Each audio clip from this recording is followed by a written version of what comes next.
My name is Mike Henson. Most of y'all probably already know me. I own Henson Racing Engines here in Yukon, Oklahoma. We've been open since 2005. Before that, built houses for a little while. In the meantime, while I was building houses, I built engines for other people's race cars, but we outsourced a lot of the machine work because I didn't have time to do it myself. So that's what made us decide to open this full time.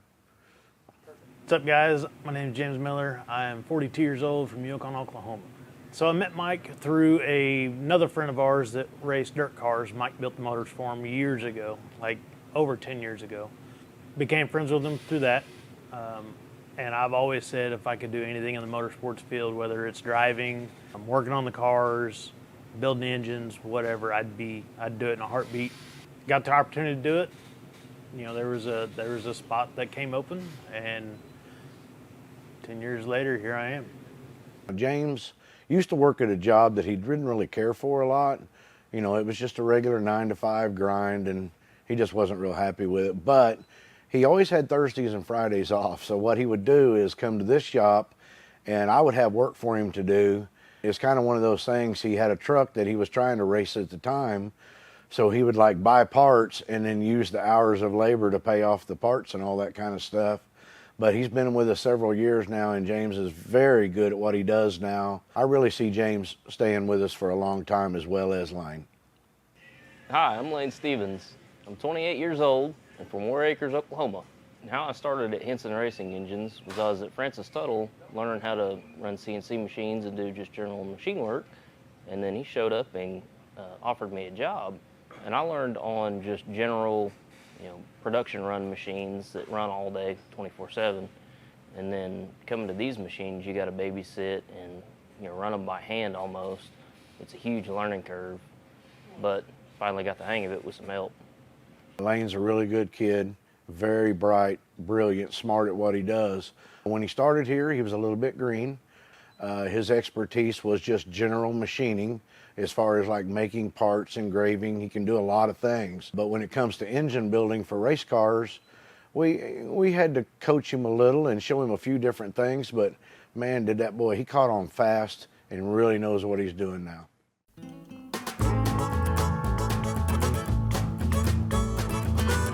Any car in the world.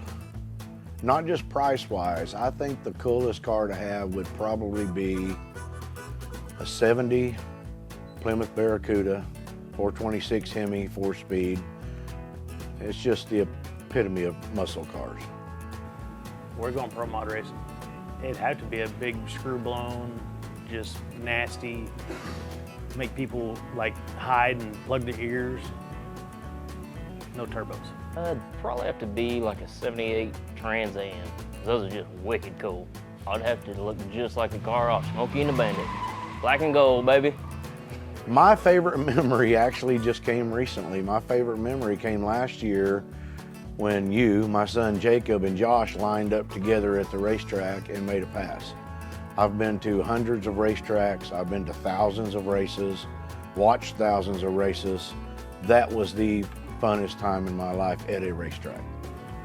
When we raced at the fairgrounds, State Fair Speedway here in Oklahoma City, my cousin was racing the USA Modifieds and literally went from the back of the field to the front of the field, won the feature, swept the whole night, won the heat race, won the feature, and that was pretty cool. That was a car that just pretty much me and him worked on, one of the first motors it ever built, and it outran guys that had a lot of money in their cars. Probably have to go with doing all the Camping World Truck stuff with my dad when he was doing that series. It was fun just to go be a crew member. Project that I'm working on right now is my own personal truck. I've helped everybody else for years, put everybody else in front of me. I'm going racing on my own. I've got a square body truck, full-size square body that is under the knife right now. It's been under the knife for a long time, and I'm going pretty hot and heavy on it right now. That truck, we're doing small tire stuff with it. It's getting back half, 4-link. 10 Soldiers did the 4-link brackets. Skyview Race Cars out of Coweta did the cage kit. We are doing everything. I mean, frame, cage, rear end, everything. I've got a 91 Camaro that my dad passed down to me. and it's just got a stock 305 in it for now. But I've got a 6.2 I'd like to put in there eventually and just kind of build the car up so I could go cruise it around and have fun with it and just, you know, get some enjoyment out of it. Right now, I don't currently have a project per se. I was getting a little hot and heavy, and I was going to build me a little car of some sort do like an older, like a small block pro stock style car, you know, with a 4-speed, Liberty 5-speed, something like that. I kind of pushed it on the back burner. We're really busy right now at work, and of course both you and Josh race, and that keeps me busy enough, and I really enjoy doing that, and I don't want to sway away from anything else at the moment. Jacob and Dad have been hard at work on his truck all week, and it was finally time for us to get some work on my car, Juno. Since they're waiting on a set of pistons for his truck, we decided to pull my car in to add a water meth injection kit and a new set of front struts. What did you say that they said in the instructions? How close does this need to be, the nozzle, for the water meth injection to the throttle body? It needs to be 6 inches or less. 6 inches or less. Well, the problem we're going to run into is I don't want to put it right on the bend because that's going to be within 6 inches. Mm-hmm. The other thing is your temp sender, which is down here. Last pass you made, you were over 200 degrees air intake temp. The reason we're putting this down is to drop it. If we leave this down here, the temperature's still going to think it's 200 degrees and it's going to yank timing out. After game planning the meth injection kit, we decided on moving the mat sensor to the top of the intake. That way we could position the meth injection nozzle right before the throttle body and capture a more reliable intake temp after the injection kit had done its job.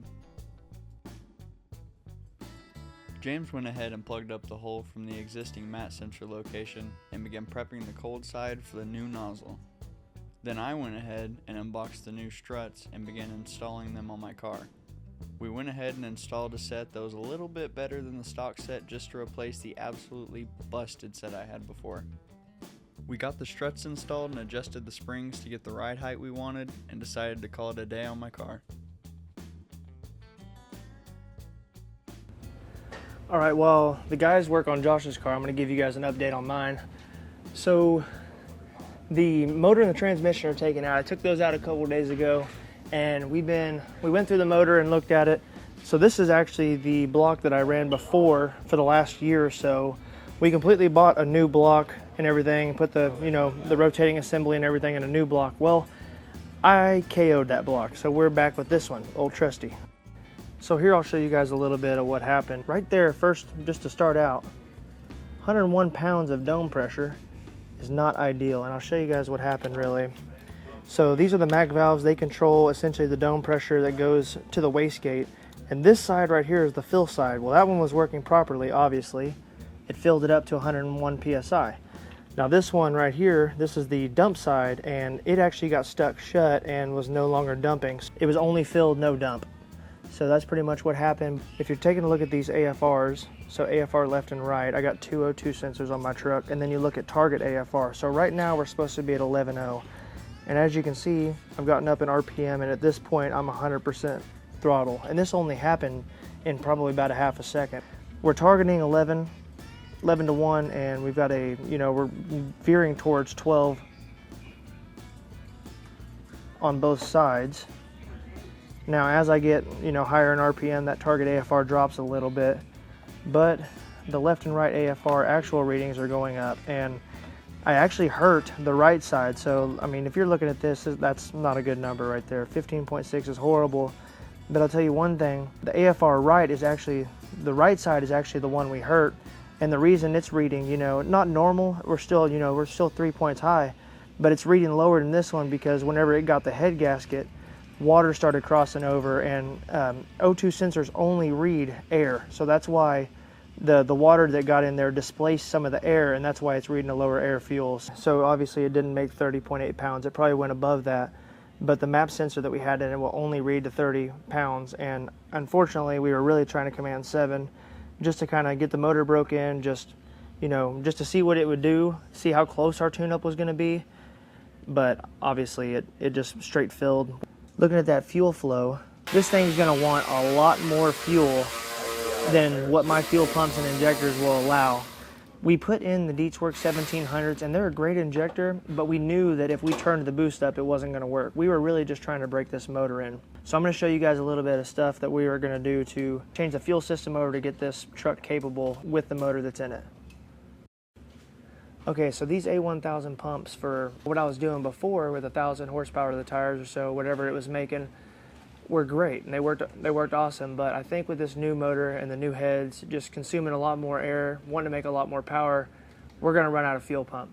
So we got a hold of Aeromotive and decided to get rid of the dual pump setup. We're going to put a single dash 12 here and run it to a 5 gallon a minute brushless pump. I've got that sitting over there, but we're going to hook that stuff up before we get the new motor fired, and that should provide plenty of fuel. I mean, I think it's 1900 horsepower worth of fuel, which is not going to be what the motor makes. But hey, better safe than sorry, and hopefully something like what happened last time won't happen again because of it.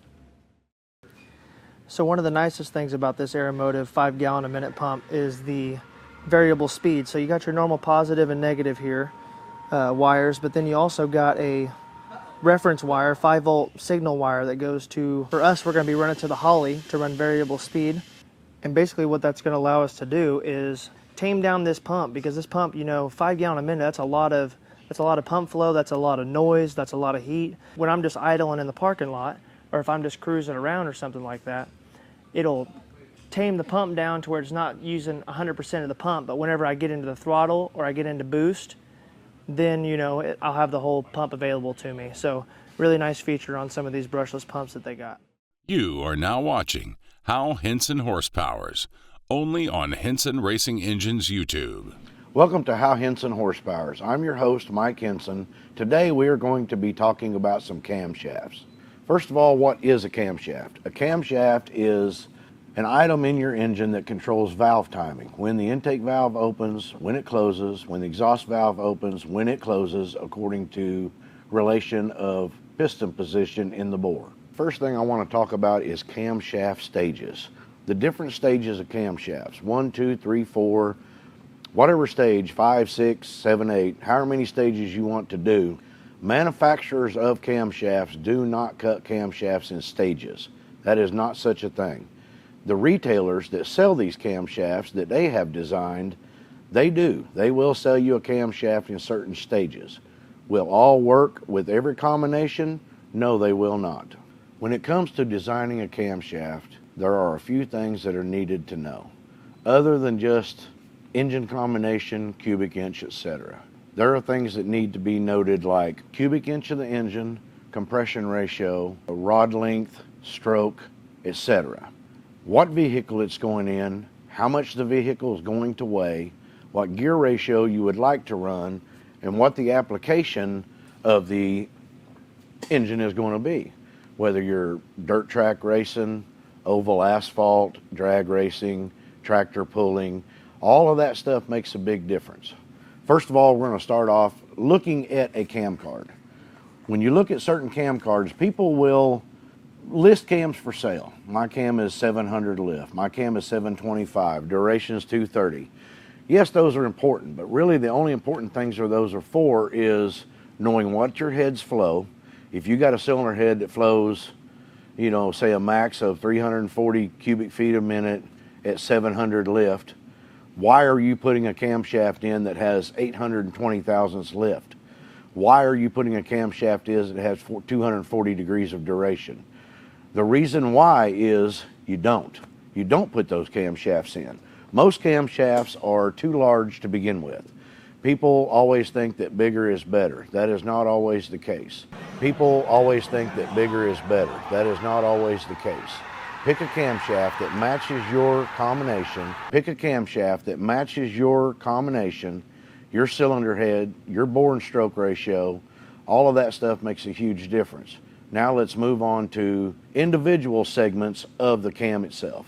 Okay, the cam card I have in front of me is a custom cam that we did for a guy that is putting a Pro Charger on an LS. It's a 427 cubic inch LS. The reason I went with some of these numbers that I did, a couple reasons. One is he wanted peak performance out of this thing, but he also wanted drivability. So I'm not going to throw a camshaft in there that's going to beat up a bunch of valve springs. It's going to beat up seats. It's going to try to stretch the valve stems. We're not going to do that. This camshaft is a 675 lift on intake and exhaust. The duration itself is 269 at 50 on the intake and 287 at 50 on the exhaust. The reason those numbers are important is I want the intake valve to stay open for a certain amount of time. So what's going to happen is the intake valve before top dead center will start to open at 18 degrees before. So by doing that, we know that it's a boosted application, turbo, blower, whatever. So it's going to start filling the chamber sooner is what it's going to do. It's going to fill that sooner. The most important part of a camshaft that people don't even look at is when the intake valve closes after bottom dead center. So what's happening is the intake valve is closing as the piston is coming up. When that happens, the later you close that valve, the further that piston has moved, and what that does is it gives a smaller area to compress that intake charge. By doing that, your dynamic compression goes down.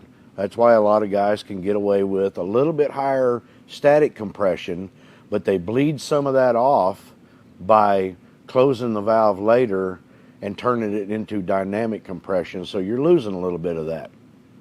Now, if you were to close that sooner, like what'll happen is a lot of stick shift cars that need a lot of RPM or something with peakier power, they will close that earlier, and by doing that, it gives that intake charge more time to be compressed by the piston, and when that happens, your dynamic compression goes up. So when that charge is fired, there's already more pressure in the chamber. But like I said, a boosted motor doesn't need all that because you're adding a little bit of atmosphere to that charge by, say, the blower, the turbo, whatever else you're using.